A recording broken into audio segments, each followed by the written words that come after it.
Shalom semua, puji Tuhan kita boleh bertemu baru dalam renungan firman Tuhan ngau aku Jebra Lating. Jadi aku kak mai kita ngau batang ajar pagi tu.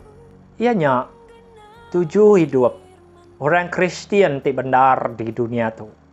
Painai ngau belam nyadai ti dikerindu ke dalam Tuhan Yesus. Nemu ke kita 7 hidup kita di dunia tu sebagai nabi Tuhan. Pertama menyadai ini ti Kebub Kudus. Ianya percaya ngagi Tuhan. Ngau pengabis hati kita. Jaku dalam bagi 3 ayat 5 madah. Pangai ke diri bak Tuhan. Ngau pengabis hati nuan. Anang manggai ke diri bak penemu.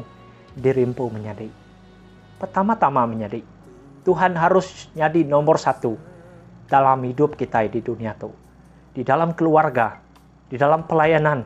Di dalam pekerjaan. Dalam segala aktiviti yang kita lakukan. Tuhan harus jadi nomor 1. Kedua menyadari, ia harus jadi fokus utama dalam hidup kita di dunia tu. Fokus utama kita harus Tuhan menyadari.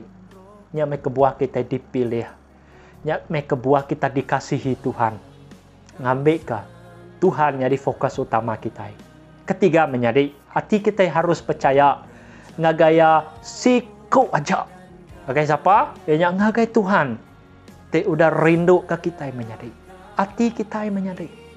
Harus percaya ngagaya aja. Anang percaya ngagai utai ti bukai. Laban jaku Tuhan megak madah di dalam Rom bagi 10 ayat 10. Laban kita harap ngena hati kita. Lalu digagak lurus. Lalu kita ngaku ngena mulut kita lalu diselamatkan. Lebu kita harap ngena hati kita yang harap ngagai Tuhan menyadari kita digagak lurus. Kayak ketegal pengawak kita yang ketegal pengasih Tuhan.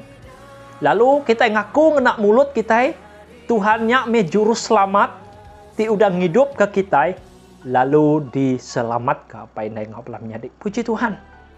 Tu me 7 hidup kita sebagai nabi Tuhan ti benar di dunia tu. Ianya percaya ngagai Tuhan, ngau penghabis hati kita. Kedua menyadari, ianya mengasihi Tuhan, ngau penghabis hati kita.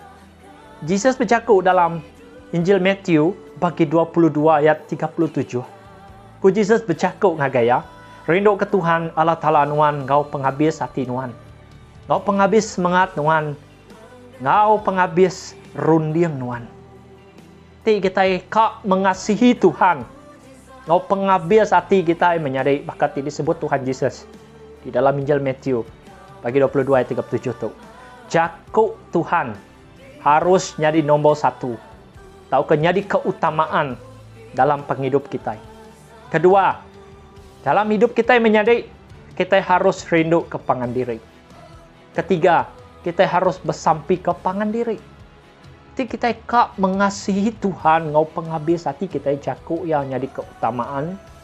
Kita patut rindu ke pangan diri, ngau bersampi ke pangan diri. Tajak pun 2 perkara tu mar dikerja ke kita menyadari. Minta meh pengeriang tidak hari Tuhan. Kita pasti uliah ngerja 2 perkara tu. Ia rindu ke pangan diri, ngau bersampi ke pangan diri. Lapan bak Tuhan ada utai nak uliah menyadari. Painai ngau belam menyadari. Makanya megak Tuhan Yesus madah di dalam Injil John bagi 34 ngau ayat 35. Aku meri kita pesan ti baru. Rindu ke pangan diri. Baka aku ka udah rindu ke kita. Bakanya meh kita patut rindu ke pangan diri.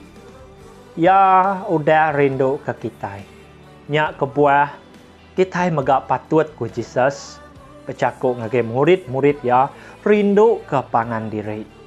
Menyadari inti kita rindu ke pangan diri ku Yesus. Nya baru semua orang dekat nemu kita murid aku ku Yesus. Inti kita rindu ke pangan diri dunia dekat nemu. Kita itu murid-murid Tuhan. Puji Tuhan. Yang alai apa yang ngau belam nyadi dikerindu ke dalam Tuhan Yesus. Untuk meh tujuan hidup kita sebagai nabi Tuhan di dunia itu. Tuhan memberkati semua kita.